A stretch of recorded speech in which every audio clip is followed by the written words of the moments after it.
Let's talk to Joey Morley. She is with Meadows Property Group. Joey, welcome to the show. Thank you, Bill. Thank you for having me. So let's tell people, Meadows Property Group sounds like a really nice place. Just the whole word Meadows just paints a certain picture of comfort, of professionalism, and all those things. Let's tell us about your company. Yeah. Thank you.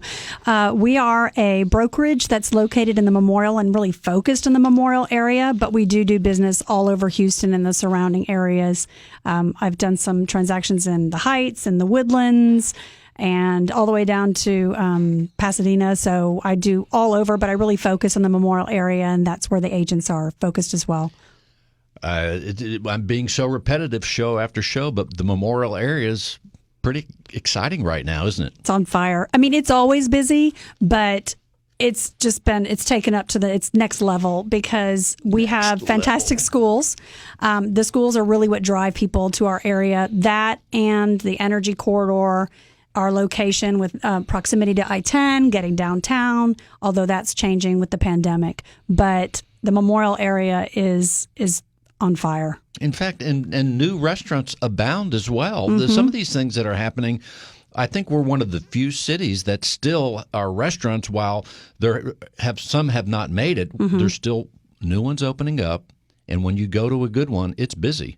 And I go to a restaurant almost 3 times a week, maybe 4. I have been as well. I have some favorites that I go to. And, I think that I talk to my kids about this as we drive around the city and we see construction, because I'll tell them, look, this shows the confidence in the economy that people are still willing to spend the money and build and open these places. So there is a lot of confidence. I mean, I know we are an energy city, but really there's only about 20% of the workers in the area are employed in energy. So there's a lot of medical community workers, a lot of independent business. We're very business friendly in Houston. So a lot of business owners want to come and open businesses here. So it's done really well. I mean, we're really grateful. In fact, I'm glad you mentioned that word. That is a very important word, confidence. Mm-hmm. It's the backbone of decision-making, that almost every decision we make. Absolutely. Whether it's a home, whether it's do we want to invest in a restaurant, there has to be a certain amount of confidence, always balanced with a certain amount of risk. That's right. And I think it's really taken everybody by surprise that real estate has done so well last year. We broke so many records. And I think that even in, like, for instance, December, the latest report came out that we were 22% above. This is nationally, though, but 22% above last year's record, December of 19. 19 compared to 20. So everything is really pumped up. Everybody is, feeling like, I'll tell you what happened. I talked to my sister about this because we were discussing the market and what's driving people. People were locked in their homes and decided one way or another. They either went, I really love my home, but I want to improve it. That's me. Or I am like busting at the seams. I have nowhere for my kids to homeschool. My office, I'm trying to Zoom call. My kids are Zoom calling. We need more space. So it was one way or the other. People were either you couldn't get a contractor to fix up your house, or you were just, heading for the hills and finding a new house. So it really caused a lot of people to re-examine what they were looking for in a home. So many dynamics are taking place, and many of them now are intensified to levels, as we're saying, we've not seen before. Okay, so the buyer comes to you. I come to you and say, I want to live in the Memorial area. Mm-hmm. Can I find a house, number one? Number two, what is the entry point price-wise? So it depends. I mean, Memorial is a big area, but I would say generally speaking, probably about $500,000 to get into the area and get you in a decent home. And the area that I focus on, a home that doesn't need a lot of updating, is probably going to be about $750,000 and up. But what I tell people is be prepared to act quickly. That's key in this market. So I do partner with my sister, Elizabeth Rankin Rice. She's a lender. She was just on the show. Yes. We work together a lot. We're like, the dynamic duo, and is how I like to put it. But I get them hooked up with my sister and say, look, talk to my sister. Let's get really on paper, pre-approval, so we know what we're working with, and we don't get into where we're falling in love with a home that's not going to be in your budget. So we do that first, and then I get my clients set up on an automatic search. And the way I set it up is an ASAP search so that when a home comes up on the market, it actually pulls from the internet every 15 minutes. So every 15 minutes, this search engine that I set up Almost for them. like a stock market quotation. Absolutely. It's there all the time. Yes, because you need to be the first one in there. If your home comes on the market at 2 p.m., if you wait till the next morning, yes, absolutely. And that agent might have pre-shown it to agents, in her brokerage already. So it could already have a that happens too, where it comes to the market, it's already under contract. They just list it and it goes pending. So that's the way I approach it: is be ready to act quickly, know what you're qualified for, and let's get ready and make the offer right away and be strong in our offer. It sounds like there might also be an advantage with all timing considered, and that is because you're tight and work with your sister, which is the money element. So you could maybe do certain things in terms of preparation, maybe. I don't know. Absolutely. I mean, my sister's available to me 24/7. I've got a hotline to her. So if I call her at 5 o'clock, I'm like, hey, I need a pre-approval. Can you get it to me? I mean, within an hour, she can have a pre-approval for me.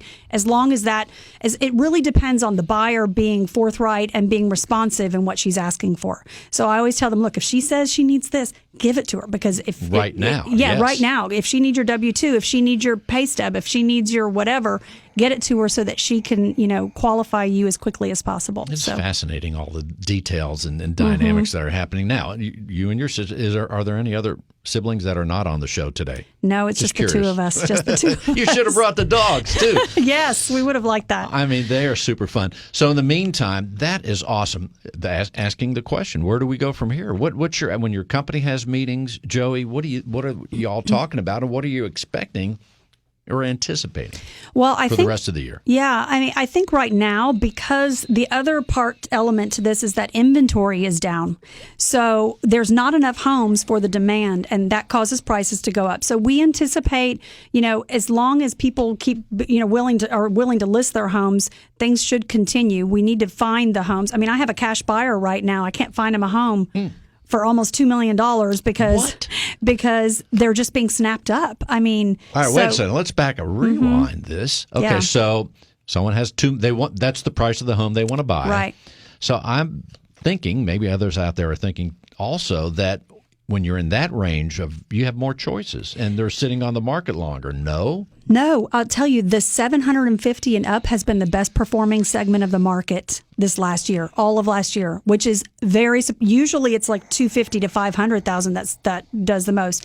That might, but really dollar wise, it's the 750 and up. So, and I will say that the majority of the buyers that have been in the market last year were tended to be the higher end buyers. So it's very, very surprising, but it's very difficult to find a home even at that price range. Those are being snapped up as well. Well, like the example I gave at the beginning of the show, this gal has a $950,000 home. There you go, multiple offers already. So fascinating. Now, just curious, nothing personal, but is this buyer from Texas, or is this a buyer from out of the state? This is a buyer already in the Memorial area who wants to stay in the Memorial area. Because they know it and they love it. There's a lot of that. I've never seen more of that than in Memorial, where people are like, I'm leaving this house, but I'm staying in the neighborhood because I want to be in a cul-de-sac, or I want to be near my best friend, or whatever the case may be. They don't want to leave the area. They want to stay in the schools, but they want a different house. I love that. Now, speaking of that, what about the people that are coming from out of state? You seeing them? Yes, we do see them as well, because like I said, Texas is a very business-friendly state. We have a lot of industry in Houston. It's a growing city. You can get a lot for your money here. If you come from California, which we've had a lot of Californians come. We hear that word. We hear about that state every show a couple times. Yes. Your $1 million in California gets you a bungalow. But here in Houston, that $1 million buys you a really nice house. So they like that. And of course, we don't have the federal tax on your income. So state income tax. Yes. So, state income tax. So there you go. That's fascinating. Of all the things you could be doing, you could be doing other things. There's no doubt about that. What is it that keeps you in the real estate world? I love what I do. I love building relationships. It's so exciting to be part of such a big transaction in someone's life.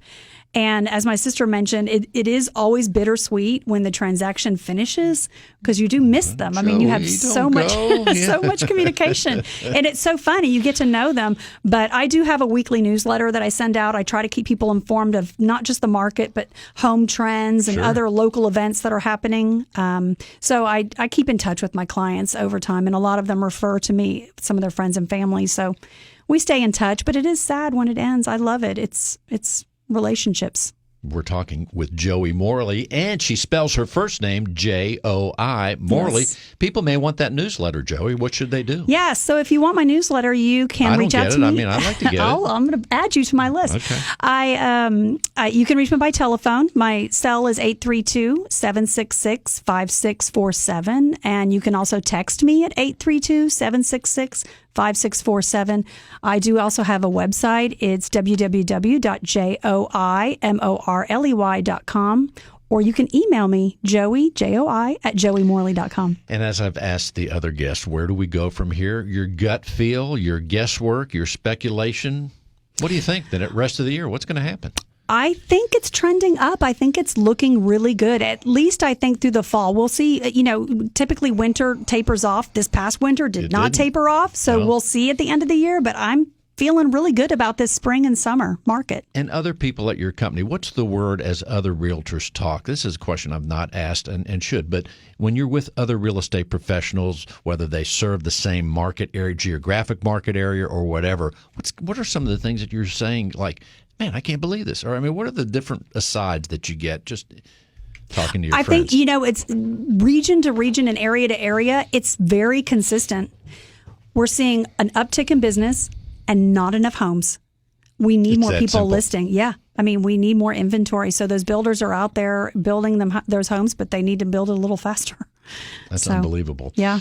I will also say that as far as Houston, when I look at the HAR for whatever reason, just to scan, just to see what's going on, different price points, we have a very professional representation of real estate in terms of pictures. I don't see that in other markets, in other cities, in other states. I think that's interesting. That's key. I mean, I only work with professionals, professional photographers, professional stagers, and also what's been really important through the pandemic is doing videos and virtual walkthroughs of homes, because some people don't feel comfortable walking through a home in person, so they can do it virtually and almost feel like they've already seen the home before they even arrive at the home. So lots of technology available that I like to work with in my business. Joey Morley. And the phone number again, Joey, is 832-766-5647. Thank you so much for being on the show. Thanks so much for having me. It's fun.